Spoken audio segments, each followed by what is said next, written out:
அனைவருக்கும் வணக்கம். Welcome to my channel. எல்லோரும் எப்படி இருக்கீங்க ஃப்ரெண்ட்ஸ்? நல்லா இருக்கீங்களா? நம்மளோட இந்த சேனல் நீங்கள் இப்போ தான் ஃபஸ்ட் டைம் பார்க்குறீங்கன்னா மறக்காமல் சப்ஸ்கிரைப் பண்ணிக்கோங்க. அதோட பக்கத்தில் இருக்க பெல் பட்டனை ப்ரெஸ் பண்ணிக்கோங்க. இதனால் நம்மளோட எல்லா வீடியோஸும் நீங்கள் மிஸ் பண்ணாமல் உடனே பார்க்கலாம். ரொம்பவே டேஸ்டியான குழம்புக்கான மசாலா எப்படி செய்கிறதுன்னு சொல்லி பார்க்கலாம். இதை வந்து நம்ம ஒரு தடவை நம்ம இதை செஞ்சு வச்சிட்டோம்னா கிட்டத்தட்ட 3 வாரம் வரைக்கும் இந்த மசாலாவை நம்ம யூஸ் பண்ணலாம். உடனே குழம்பு செஞ்சிடலாம். ரொம்பவே டேஸ்டியாக இருக்கும். நம்ம எல்லா குழம்பு வகைகள், குருமா வகைகள் எல்லாத்துக்கும் யூஸ் பண்ணிக்கலாம். முதல்ல அடுப்பு மேலே ஒரு கடாய் வச்சு அதில் ஒரு 2 ஸ்பூன் அளவுக்கு எண்ணெய் ஊற்றிக்கலாம். எண்ணெய் நல்லா சூடான பிறகு இதில் கிட்டத்தட்ட ஒரு 50 கிராம் பூண்டு இந்த மாதிரி ஒன்றும் பாதியாக தோல் உரிச்சது சேர்த்துக்கலாம். நீங்கள் வந்து நல்லா உரிச்ச பூண்டையும் சேர்த்துக்கலாம். சேர்த்துட்டு அதோட இஞ்சி ஒரு 50 கிராம் நல்லா தோல் சீவிட்டு இந்த மாதிரி சுத்தமாக கழுவிட்டு சின்ன சின்ன பீஸாக கட் பண்ணி வச்சது அதையும் சேர்த்து இதில் நல்லா மிக்ஸ் பண்ணிக்கலாம். இந்த மாதிரி இதை நல்லா மிக்ஸ் பண்ணி ஒரு 2 நிமிஷம் இது எண்ணெயில் நல்லா வதங்கட்டும். இஞ்சி பூண்டும் கொஞ்சம் நம்ம குழம்பு செய்யும் போதே பச்சை வாசனை வரும். அதனால் நம்ம இஞ்சியும் பூண்டையும் நல்லா வதக்கிடணும். ஒரு 2 நிமிஷம் இது நல்லா வதங்கட்டும்.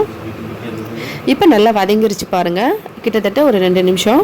அதுக்கப்புறம் ஒரு 4 வெங்காயம், 4 தக்காளி சின்ன சின்னதாக கட் பண்ணது இதையும் சேர்த்துட்டு நல்லா மிக்ஸ் பண்ணி வதங்க விடலாம். இது நல்லா வதங்கட்டும். கிட்டத்தட்ட ஒரு 10 நிமிஷம் போல் நம்ம இதை அப்படியே மீடியமான ஃப்ளேமில் வச்சு தட்டு போட்டு மூடி வதங்க வைக்கலாம். இது வந்து நல்லா 3/4 பாகம் அளவுக்கு நமக்கு இந்த வெங்காயமும் தக்காளியையும் இந்த எண்ணெயில் வதங்கி வரணும். அதோட இஞ்சி பூண்டு எல்லாம் சேர்த்து ஒன்றா வதங்கி வரட்டும். தட்டு போட்டு நம்ம மூடிடலாம். அதுக்கப்புறம் இதை நல்லா வதங்க விடலாம். நல்லா மிக்ஸ் பண்ணிக்கலாம். நடுவில் ஒரு தடவை மிக்ஸ் பண்ணி விடலாம். இப்போ ஒரு 10 நிமிஷம் இருக்குது பாருங்கள். இந்த மாதிரி நல்லா 3/4 பாகம் அளவுக்கு வெந்துருச்சு. இப்போ அடுப்பை ஆஃப் பண்ணிவிட்டு இதை நல்லா ஆற வச்சுக்கலாம். நல்லா ஆறின பிறகு நம்ம இதை மிக்ஸி ஜாரில் போட்டு நல்லா ஃபைன் பேஸ்ட்டாக அரைச்சி எடுத்துக்கலாம்.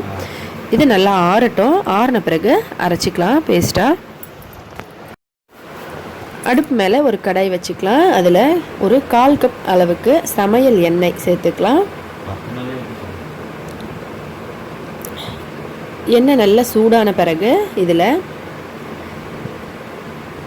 நம்ம அரைச்சி வச்சுருந்த பேஸ்ட்டு சேர்த்துக்கலாம். இதை வந்து நம்ம 3 வாரம் வரைக்கும் ஸ்டோர் பண்ண போகிறோம். அதனால் கொஞ்சம் எண்ணெய் எக்ஸ்ட்ரா இருந்தால் நல்லாயிருக்கும். அப்போ தான் கெட்டு போகாமல் இருக்கும். அதனால தான் நம்ம கொஞ்சம் எண்ணெய் எக்ஸ்ட்ரா சேர்த்துருக்கோம். இதில் இந்த மசாலா பேஸ்ட்டை சேர்த்துடலாம். சேர்த்துட்டு நல்லா மிக்ஸ் பண்ணிடலாம். கிட்டத்தட்ட ஒரு 100 கிராம் போல் இருக்கும் இந்த எண்ணெய். இதில் இந்த மசாலாவை சேர்த்துட்டு நல்லா மிக்ஸ் பண்ணிக்கலாம். இந்த மாதிரி நல்லா மிக்ஸ் பண்ணிவிட்டு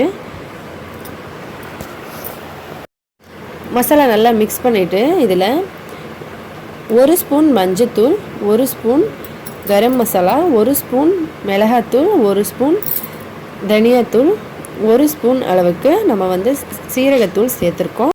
இதை நல்லா மிக்ஸ் பண்ணிக்கலாம். நீங்கள் வீட்டில் ரெடி பண்ண மிளகாத்தூள் இருந்தால் காரத்துக்கு எவ்வளோ தேவைப்படுமோ அந்தளவுக்கு சேர்த்துக்கலாம். இப்போ இதை நல்லா மிக்ஸ் பண்ணிவிட்டு தட்டு போட்டு மூடி ஸ்லோவான ஃப்ளேமில் வச்சு நல்லா கொதிக்க வைக்கலாம். எண்ணெய் தெளிஞ்சு வர வரைக்கும் ஒரு 10 நிமிஷம் இருக்குது. பாதி அளவுக்கு தான் எண்ணெய் வந்து பிரிஞ்சு வந்திருக்கு. இது மொத்தமாக நல்லா பிரிஞ்சு வர வரைக்கும் மிக்ஸ் பண்ணி வேக வைக்கலாம். இன்னொரு 10 நிமிஷம் இருக்குது. மொத்தமாக 20 நிமிஷம் ஆயிருக்கு இந்த மசாலா ரெடி ஆகிறதுக்கு. ஸ்லோவான ஃப்ளேமில் தான் இருந்தது. பாருங்கள், மொத்தமாக எண்ணெய் நல்லா பிரிஞ்சு வந்துருச்சு. இந்த மசாலா இப்போ நம்ம எடுத்து வச்சு யூஸ் பண்ணுறதுக்கு ரெடி ஆகிடுச்சு.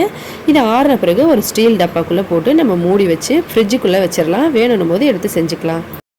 இந்த மாதிரி நல்லா ஸ்டீல் டப்பாக்குள்ளே போட்டுட்டு மூடி வச்சுக்கோங்க. பாருங்கள், எண்ணெயெல்லாம் நல்லா சைடில் எப்படி தெளிஞ்சிருக்குன்னு. இதை மூடி வச்சிடலாம். ஃப்ரிட்ஜில் எப்போல்லாம் வேணுமோ அப்போ எடுத்து குழம்பு செஞ்சுக்கலாம். இதை வச்சு குழம்பு எப்படி செய்கிறதுன்னு சொல்லியும் இந்த வீடியோலேயே பார்த்துடலாம். முதல்ல ஒரு கடாயில் ஒரு 2 ஸ்பூன் அளவுக்கு எண்ணெய் சேர்த்துக்கலாம். அதில் கடுகு, சீரகம், கருவேப்பிலை சேர்த்துட்டு காய்கறிகள் உங்கள் விருப்பப்படி நீங்கள் சேர்த்துக்கலாம்.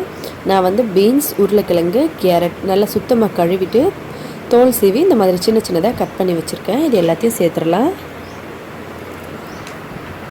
காய்கறிகள் எல்லாத்தையும் சேர்த்துட்டு நல்லா மிக்ஸ் பண்ணிடலாம். மிக்ஸ் பண்ணி ஒரு தட்டு போட்டு மூடி வச்சு மீடியம் ஃப்ளேமில் இந்த எண்ணெயிலேயே இந்த காய்கறிகளை நல்லா வதங்க விடலாம். இது வந்து நார்த் சைடு ரெஸ்டாரண்ட் ஸ்டைலில் நம்ம செய்கிற குழம்பு. நீங்கள் வந்து வீட்டில் எப்படி நீங்கள் எப்போவும் காய்கறிகள் மசாலா குழம்பு காரக்குழம்பு செய்வீங்களோ அதே மாதிரி செய்யலாம் இந்த மசாலாவை யூஸ் பண்ணி. இப்போ காய்கறிகள் நல்லா வெந்துருச்சு. இதில் கிட்டத்தட்ட ஒரு 2 ஸ்பூன் அளவுக்கு நான் மசாலா பேஸ்ட்டு சேர்க்குறேன். சேர்த்துட்டு இதை நல்லா மிக்ஸ் பண்ணிடலாம். நம்ம வந்து மசாலாவில் உப்பு சேர்க்கக்கூடாது, ஏன்னா நம்ம இதை ரொம்ப நாளைக்கு வச்சு யூஸ் பண்ணுறதுனால மசாலாவில் உப்பு எதுவும் சேர்க்க வேண்டாம். நான் வந்து இதில் உப்பு இப்போ சேர்க்குறேன்.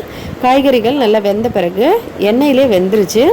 மசாலா சேர்த்து இப்போ டேஸ்ட்டுக்கு ஏற்ற மாதிரி உப்பு சேர்த்து நல்லா மிக்ஸ் பண்ணிடலாம். மிக்ஸ் பண்ணி ஒரே 1 நிமிஷம் வேக வைக்கலாம் ஒன்றா சேர்த்து. அதுக்கப்புறம் நமக்கு எவ்வளோ தண்ணி வேணுமோ அந்த அளவுக்கு தண்ணி சேர்த்துக்கலாம். 1 நிமிஷம் ஆயிடுச்சு. இப்போ தேவையான அளவுக்கு தண்ணி சேர்த்துக்கலாம். தண்ணி சேர்த்து இதை நல்லா மிக்ஸ் பண்ணிடலாம்.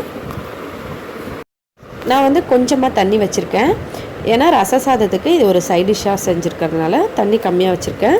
நீங்கள் வந்து இந்த குழம்பு மட்டும் செஞ்சுருக்கீங்க அப்படின்னா இன்னும் கொஞ்சம் தண்ணி ஊற்றி நல்லா 2 நிமிஷம் கொதிக்க வச்சு இறக்கிட்டு சாதத்தோடு சாப்பிட்லாம். ரொம்ப சூப்பராக இருக்கும். அப்பளம் சாதத்தோடு இதை காரக்குழம்பு மாதிரி சாப்பிட்டுக்கலாம்.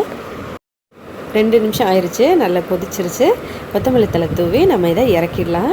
நாங்கள் வந்து இதை எப்போ செஞ்சேன் அப்போ வந்து மதியத்தை சாதத்தோடு சாப்பிட்டுட்டு அதுக்கப்புறம் மீதி இருந்ததை நைட்டு குருமா போலவும் யூஸ் பண்ணிட்டோம். சப்பாத்தியோடு சாப்பிட செம சூப்பராக இருந்தது. சாதத்தோடவும் சப்பாத்தியோடவும் இட்லி தோசை எது கூட வேணாலும் சாப்பிடலாம். செம்ம சூப்பராக இருக்கும். மசாலாவை மட்டும் நம்ம செஞ்சு வச்சுட்டு கிட்டத்தட்ட 3 வாரம் வரைக்கும் நம்ம யூஸ் பண்ணிக்கலாம். உங்களுக்கு எப்போல்லாம் வேணுமோ நீங்கள் வாரத்துக்கு ஒரு தடவை கூட நீங்கள் செஞ்சு ஃப்ரெஷ்ஷாக கூட சாப்பிட்டுக்கலாம். கண்டிப்பாக ட்ரை பண்ணி பாருங்கள். இந்த மசாலாவை வந்து நீங்கள் ஃப்ரிட்ஜில் வச்சுட்டு எப்போ குழம்பு செய்வீங்களோ அப்போ வந்து ஒரு 2 ஸ்பூனோ இல்லை 3 ஸ்பூனோ எடுத்துகிட்டு மீதியாக மறுபடியும் மூடிட்டு அப்படியே வச்சுருங்க. கண்டிப்பாக ட்ரை பண்ணி பாருங்கள். இதோட டேஸ்ட்டு செம்ம சூப்பராக இருக்கும். ட்ரை பண்ணி பார்த்துட்டு எப்படி இருந்தது சொல்லி கமெண்ட்டில் சொல்லுங்கள். இந்த வீடியோ பிடிச்சிருந்தால் லைக் பண்ணுங்கள், ஷேர் பண்ணுங்கள். மறக்காமல் நம்ம சேனலை சப்ஸ்கிரைப் பண்ணிக்கோங்க. மேலும் இதே போல் இன்னும் பல டிஃப்ரெண்ட்டான வீடியோஸ் எல்லாம் பார்க்குறதுக்காக ஹெல்த்தியான சாப்பாடு சாப்பிட்டு ஹெல்த்தியாகவும் சந்தோஷமாக இருங்க. நன்றி, வணக்கம்.